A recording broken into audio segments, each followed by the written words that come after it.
Mabuhay! My name is Dara Bacolpo, and I assume you're here to know about Jose Rizal as a Bayani, as a national symbol, and as someone who influenced Kabayanihan. So go ahead and watch along as Marjo Soto will introduce to you the three concepts. It was 122 years ago when General Emilio Aguinaldo waved the Philippine flag in the window of his own home and declared Philippine independence. As we look back on the historic events that took place before the declaration of our independence, it is with clarity that the abuses to the Filipinos by the Spaniards was the main reason why our Bayani or heroes fought against the colonial government. For about over 3 centuries of Spanish occupation, our heroes left us knowledge, truth, and enlightenment as they fought and sacrificed their lives for the nation's freedom. They have shown that love for one's homeland and one's own race was the greatest form of love. It was during the Spanish occupation that the widespread abuse of the colonial government caused great hardships to our ancestors. Our Bayanis encouraged the Filipino people to unite and to fight for independence until they succeeded. They have instilled in our minds and sentiments that the existence of our own form of government is an important factor of nationalism. Our heroes and ancestors have inspired us to yearn and make headway towards reforms to further improve the nation. Let's take Dr. Jose Rizal, Philippines' national hero, as the perfect example. He showed qualities of intelligence, courage, and determination, and inspired our other Bayanis to be a Bayani. With that being said, further questions may arise. How important is a Bayani? What does it take to consider one a Bayani? How did our national hero, Dr. Jose Rizal, inspire Kabayanihan? How did he and the other Bayanis unite and come as one with the Filipino people? And how do we, the Filipino nation, give honor to the pride that our Bayanis have brought to our country? So let's start with Jose Rizal as a Bayani, which will be discussed by Giselle Che. Bayani comes from the Austronesian word Barani. Bayani are the warriors that take the lead in defending the community against enemies and dangers. Some of the derivatives of the word Bayani are Bahani, Mahani, and Bagande Bahani. According to Ricardo Nolasco, in Philippine culture, being a Bayani is measured by their courage and on how many enemies they have killed. Dr. Salazar, on the other hand, collected local definitions from different ethno-linguistic groups of similar concepts, related to the Austronesian word wani, which means helping or being compassionate with others, hence kawani as of government workers, and the Visayan word bagani, which means fearless warrior. Hence, the word bayani for him may mean someone who gives service to the bayan without expecting anything in return. In dictionary definitions, the UP Dictionary Filipino 2001 lists 3 meanings for bayani. First, a person of extraordinary courage and ability. Second, a person who considered to possess extraordinary talents, or someone who did something noble or dakila. And third, a leading man in a play. It was added that a Bayani or hero from mythology were those with the qualities of the gods, extraordinary strength, bravery, or ability. The vocabulary de la Lengua Tagala in 1754 defines a Bayani as someone who is brave or valiant, someone who works towards a common task or cooperative endeavor, which we know as Bayanihan. There are different ways to identify someone as a Bayani. One way is how our national hero was recognized. Jose Rizal was identified as a Bayani for his noble contributions and qualities. He was the first Filipino to unite and awaken the people to rise peacefully for independence. He carried out extraordinary deeds and duties for his country until his death. But in modern times, a Bayani does not need to sacrifice his or her life for their country. A modern Bayani is defined as anyone who sacrifices even a list of things like time, effort, and knowledge for the benefit of others or those who are in need. Thank you, Giselle. So now let's continue with Jose Rizal as a person who influenced Kabayanihan, which will be discussed by Isabella Intalan. Kabayanihan is a Filipino word derived from the word bayan, which means town, nation, or community. It directly translates to being a community and refers to the spirit of unity and cooperation. Being faithful to this comradeship was considered to be bayani. This word would later become the Filipino word for hero but it also stands for a person who has sacrificed most for the common good. One example of this is how Jose Rizal sacrificed his freedom, comfort, and life for his country. He wrote novels that angered the colonizers but started a fighting spirit within the Filipinos and woke them up to the injustices in our country. This led to him being on the run, exiled, and eventually killed. Kabayanihan was also known as tulungan or damayan, where tulong means help and damay means aid. It was a system of mutual help and concern which became the backbone of families and communities in the Philippines. This tradition has been identified by social scientists as an ancient Filipino custom and a symbol of our teamwork. Kabayanihan comes in many forms, but the most common form is found in the old tradition of helping families move or relocate their houses by carrying the entire structure. This is done by taking long bamboo poles and placing them under the house. Then lift the house with the help of at least 20 people, who were called magbabayani. This was made possible as traditional houses were built on stilts. At the end of the move, the family would show their gratitude by throwing a small fiesta for everyone. However, due to the changing of infrastructures in recent years, this form of kabayanihan has become scarce. But kabayanihan is still very much alive in the Philippine setting, from community cleanups to blood drives.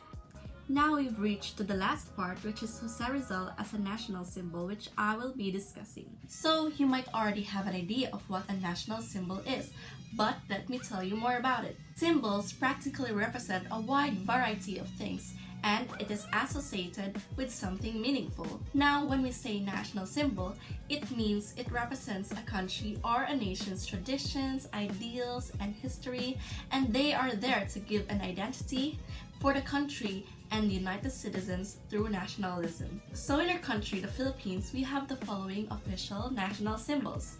The national flag, wherein each shape and color represents and symbolizes something. Our national anthem, which is the Lupang Hinirang.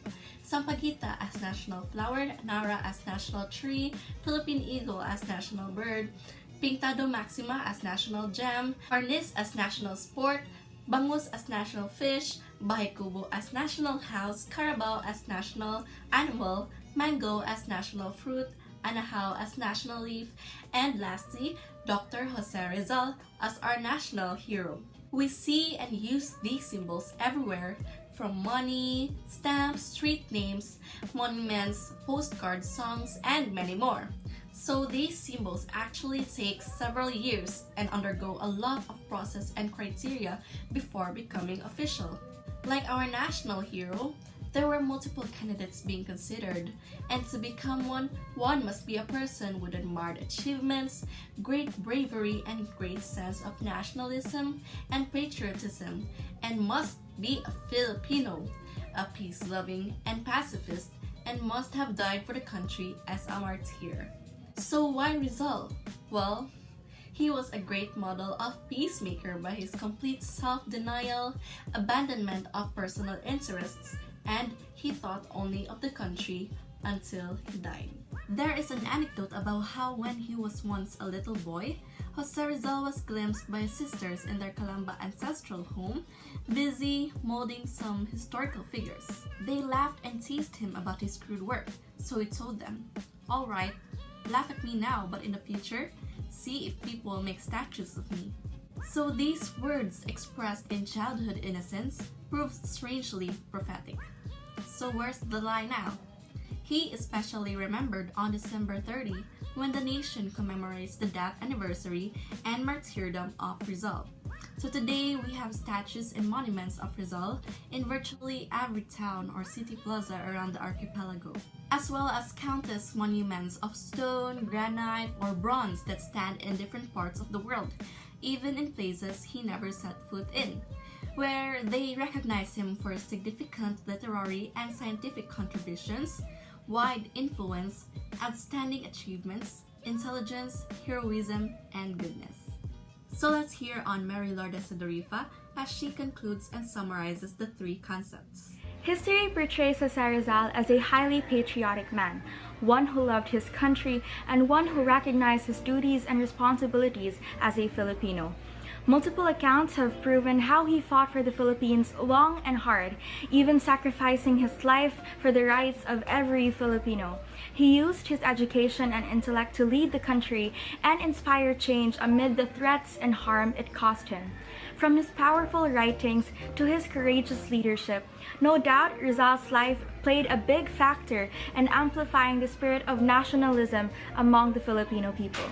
If anything, the three concepts discussed in this video, Bayani, Kabayanihan, and national symbols, despite their distinct definitions, all share the same common denominator, and that is Philippine nationalism, the value by which Rizal surely lived by.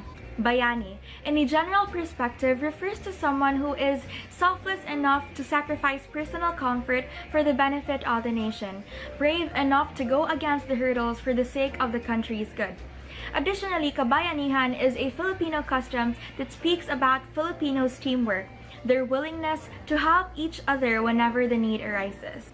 From the traditional methods of helping in transferring houses from one place to another to the modern ways of organizing community cleanups, no doubt Kabayanihan is a Filipino culture that everyone must take great pride on. On the other hand, national symbols are used to represent significant factors of a country. Other than a flag, national symbols may be in the form of people. An example for this would be no other than Jose Rizal himself. Because of his exceptional contributions for Philippine development, symbols of him are scattered all over the country to give honor for his responsibility, consideration, courteousness, and his integrity. We have the Rizal Monument built at the heart of Rizal Park, Manila. We also have the biggest monument of Rizal in the world located in his hometown, Calamba, Laguna, standing at 22 feet. And of course, we have the famous Rizal Shrine in the Pitan City where he was held captive. In fact, traces of Rizal are not just limited within the Philippines, but rather they are well celebrated in different parts of the world too. A monument exists at Madrid, Spain, the country where Rizal stayed the most in his European travels. Additionally, another Rizal monument is made of bronze, erected along a trail within Hibiya Park, Japan, near Tokyo Hotel, where historians believed he stayed in 1888 before going to Europe, and a lot more places where he left significant contributions. The reason why the three concepts are important is because they all remind Filipinos to be Filipinos. It points out the fact that no matter what, it is only the Filipinos who can protect and love the country as much and no one else. To take care of the freedom that was long denied for the Philippines is a constant responsibility that every individual must adhere to. Especially in a world where people have become more interconnected than ever, it is easy for one to fall back to the traps of colonialism once more. Although shown in a seemingly lighter form, the risks of colonialism are there to potentially harm the country. Filipinos must remember to realize their true identity, be selfless in the pursuit of the country's good, help one another, and take the national symbols as inspiration to strive and thrive. After all, what Philippine nationalism calls for is for every Filipino to stay loyal to their motherland, remember their roots, and uphold the Philippines in all its glory always, in all ways. So now that you've reached the end of the video, I really hope you learned something. So, thank you for watching. Bye!